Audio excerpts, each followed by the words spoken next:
Қайырлы күн, тәуелсіз елдің қадірменді азаматтары, ұлдары мен қыздары. Мен Абай атындағы орта мектебінің 11-ші А сынып оқушысы Өмірзақ Жылдыз.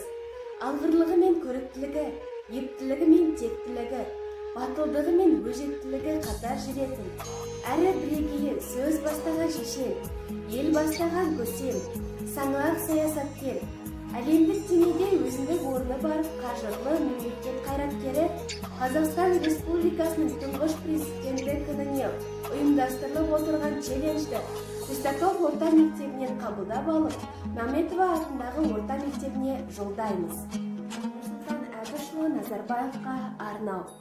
Нұратадан нұрлы сәуле тарады, нұрлы сәуле өз елінің еркіндігін қалады. Тәуелсіздік туын тіккен Нұрата қазағымның болашаққа көшін бастап барады.